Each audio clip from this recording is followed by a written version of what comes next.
Today, for the second to last review of Star Wars Week, we're going to be taking a look at the Star Wars Black Series General Grievous, which is D1, and this is the original release in the red and black box, because there is a Clone Wars Tartakovsky one that's white and blue, which I'm not really a massive fan of, honestly. I'm actually more of a fan of this coloration, which is the movie coloration, and this is kind of a cool figure. I've heard a lot of on this guy. Like, he's not great, which I can see. There's definitely issues here, but I'm not going to lie to you. I still think he's cool. I mean, looking at him, he looks really, really cool. I mean, he got his cape, which unfortunately doesn't have the printing on it. It's just gray. Kind of a miss, honestly. Like, he doesn't just have a gray cape. There is a design on it, if I'm not mistaken. So, bit of a miss, but it does have the red interior along with some pockets, which we'll get to later. That's there for a reason. And then we have, well, just everything else about him. We can actually remove the cape to get a better look at the figure. It's held in by this kind of part back here, which is a bit flexible. Though, unfortunately, this guy was in his box for most of his existence. It would seem he was unopened. Again, got him in the lot that I mentioned with the last review. It's a kind of a oddball one, I guess. So the red dye, I guess, got stuck to him. It doesn't look bad, really, but it's just a little odd. Bit unfortunate. I mean, as far as it goes now, we can look at the design of the guy, looking at the arms. They're as cool as they should be. Big spiky shoulders, very sharp-looking forearm. Torso looks cool. Kind of wish they had to put some green in the inner torso, though, for the little, like, organ container. And then his legs are very long and very sharp, along with his very pointy feet. He looks cool. I love the look of General Grievous's head, too. It's just such a cool-looking design. Honestly, he's just so cool, man. He's really, really cool-looking. His arms are iffy, though. This is probably the point of content that a lot of people might have, which is he has shoddy arm articulation. Why does he have shoddy arm articulation? Because if you know the character of General Grievous, you know what he does, and you know why he does it, which is he can split his arms into forearms because lightsabers. He has a lot of them. Yeah, he comes with them all. Don't worry, they're all here. We'll talk about them a little bit more. They're all unique, as they should be. 2 blue, 2 green. But, I mean, just the overall look of him is great. Just the detailing, the spindliness. He actually does stand quite well. And like I said, he is a tall guy. I don't have any other Black Series around, but he is really tall. Like, I had to boost up the setup a little bit for him because of how tall he is. He's just a tall drink of water, which he should be. Again, he probably should be, like, slightly slouched forward, but that's besides the point. You know, it should be more like this, but that's fine. That's fine. I'll just straighten him out. He looks really cool. Anyway, now we got to talk about his accessories, because if we don't, well, it's going to be a bit of a problem for one of them, which is the gun. Of course, he comes with his gun. It's right here. It's not a droid gun. It is slightly different. Very modified. And he can hold it, though I wouldn't recommend it. This is the only release of him with it, I believe, because there is 2 other releases of General Grievous in Black Series.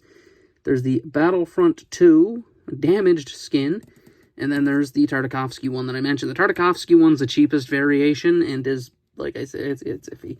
The battle damage one's kind of cool, but this one's just like, you know, this is what I want. This is the Grievous I want, right? This is basic Grievous. It's cool. His arms are actually kind of unique because they have a little ball joint up here connected to another part. So this part here is the shoulder joint, unless you go into the dual arms, and then it's not. His arms, like I said, the articulation's iffy, and honestly, I don't like bending the elbow because one of them has a stress mark, which was out of the box, unfortunately. The other ones look fine. It's just that one side. Said, cool, you can give him a gun. I mean, it is accurate to give him the gun. Too bad I don't have a Kenobi. Apparently they're working on an Episode 3 Kenobi, so please, Hasbro, make that happen. I really want that. I really do. But, I mean, he looks good. He looks really cool. And as I mentioned, the cape is technically an accessory. And there's pockets in it. Because, as we see in the movies, we're just going to take one of the lightsabers here, demonstrate. I'm not going to put all 4 in there. You can store his lightsabers in the pockets. That's really nice. That's a good nod.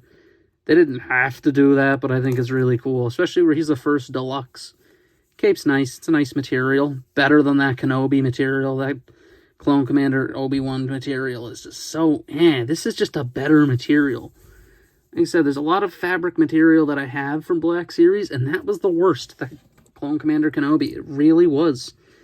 Anyway, let's get to the main show, which of course is the arm-splitting gimmick, because he has to. So essentially, the arms peg together, and they're actually not hard to, like, get back together.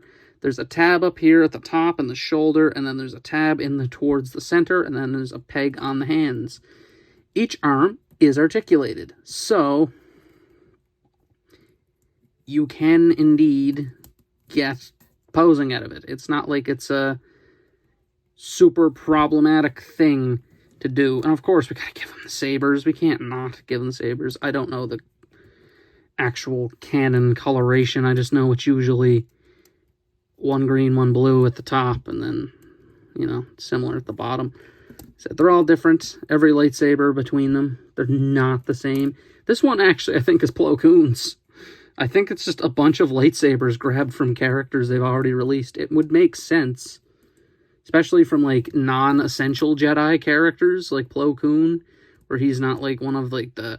Oh, he's in the movies, and you're not going to really notice his hilt. I think that would make sense. Anyway, you can give him his 4 sabers, which... Oh, boy, that looks... that's pretty good, actually. I really like that. I like having the 4 lightsabers. It looks cool. Look at that. Could you do the spinny arm? Absolutely not. It'd be cool if you could. But of course, you can pose them how you want. Like I said, each arm has its own articulation that is a basic articulation arm, except there's no hand joint, which is a shame, but his hands are really skinny.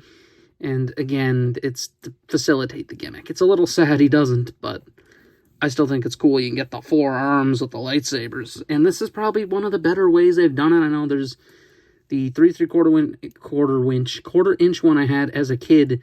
You had to remove the entire arm to get the 4, and then the 4 arms weren't even articulated, which was a shame. This is really good, in my opinion. I like this a lot. I don't have any issues with the arms being like this. I think it looks sick. There's just nothing. Nothing I have an issue with here. Obviously, this is the main way. If I was displaying him, this is how he's getting displayed. We're going to land down and get rid of the sabers, because his hands are actually really tiny. So it is actually a benefit, though, because he does hold them, and it doesn't make it overly difficult to get them out. Anyway, let's just show how you put them together, because, again, it's kind of an issue, because if you want the elbow to work, you need to have it a certain way, because there's 2 joints. There's one at the forearm below, and then there's one at the shoulder. So if you want the straight, like, elbow joint, you need to work around all of this. So it's a little bit iffy to get there, but it's doable. When you are doing it, I do recommend putting the top together first, because then that kind of keeps them together a good bit. Most of the peg action is at the top. And then we have the sides here, which... There we go. Ta-da! Now you have a grievous arm. Said it's not the best system in the world, but it's not horrible either. I'm glad they got it in there, genuinely. It's just a cool feature that, again, this is like Grievous's whole thing. We know how the prequels be with their random lightsaber guy who has crazy ability. Anyway, and I feel like that's what might have ruined that one, made it stressed. Because you kind of have to have it go inward, which is a bit unfortunate. But hey, what are you going to do? Still looks fine. But yeah, that is him, other than, of course, his articulation, which is not super great, but I kind of seen that coming. The head is on a ball joint, and there's also a neck joint. You can also see the wiring in the neck. These ones don't really connect anything down here, but... they're there. It looks really nice. The arms, as I mentioned, ball joint, forward, back, outward. no real swivel. It's kind of there, elbow joint. And as I mentioned, when the arm is split, it does have the rotation and elbows. So everything is there. Everything's there. He's not a bicep curl or anything. This is a bicep curl, which is a bit unfortunate. But again, you can kind of get it to do an elbow if you angle it a certain way. It's kind of iffy, but what are you going to do?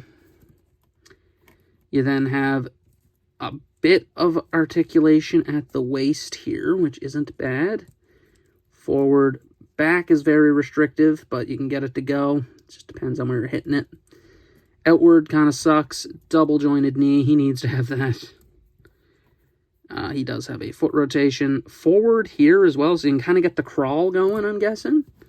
I haven't tried it, but I'm going to guess you can get his crawl going, because that's one of those things that's like, I feel like you kind of need that. And that's basically him. And before we get into any pictures here, I'm going to actually show you how you put the cape on, because it's not, like, I couldn't figure it out right away. You just have to, like, lift the back up and then make sure that a good bit of it here is under this flap, pretty much. That's how you get it to sit correctly up there. And that's how you get it up there, and it looks really good when it's like that. There you go. There's your cape. Again, a little too blank on the cape, but not too bad.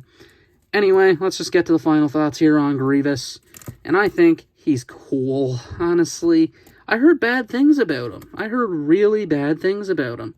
But I don't get it, really. Like, I really don't. I actually really like him.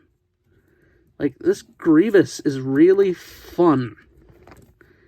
That's how I'm going to put it. He's a really fun figure. Again, is there any crazy problems? No, he's a little less articulate in the arms, but that's going to happen when he has the splitting gimmick. Again, it's not bad, mind you, because, well, when they're split, I mean, that's how I would be displaying him anyway, with 4 lightsabers. But it's cool. I like that they did the cape well. They had the little pockets sewed in. They had everything sewed with it. It looks great. 4 different lightsabers, the gun, the paint application with all the damage looks great. He just looks awesome. And honestly, out of the 3 variations, he's the best one, but he's also the most expensive by a literal country mile. He is minimum $100 Canadian, could not find him for any lower. This one I got in that lot, like I mentioned. He was like the big selling point to me, because the lot was, again, like I mentioned, $180 for the most part. It was 181 something, but I say 180. But he was the big component, because every other Grievous I had, there was the other one I was looking at was like 120 after like taxes and shipping. Like, that was it. Like, that was the one I was going to get. I was ready to buy it, and then that lot showed up. And I'm like, I don't care about half the figures in that lot, but there's a couple in there that I'm like, this is good. And Grievous was in there, and he was the big one. He was the big one, and he didn't disappoint me. He looks cool. He has all the accessories. I feel like you can't really miss out on him. Honestly, I feel like they got to re-release him. They really do. They did that Masters of Evil pack, which has Thrawn, Vader, and Grievous, but they used the Tartakovsky Grievous, not the regular Grievous. What a miss. That is an absolute miss. That was the craziest miss of all time, using Tartakovsky Grievous instead of this Grievous, but man, this thing looks sick. But yeah, that is basically it for this review. This has been my review of Star Wars Black Series General Grievous. Hilt Athlete signing out.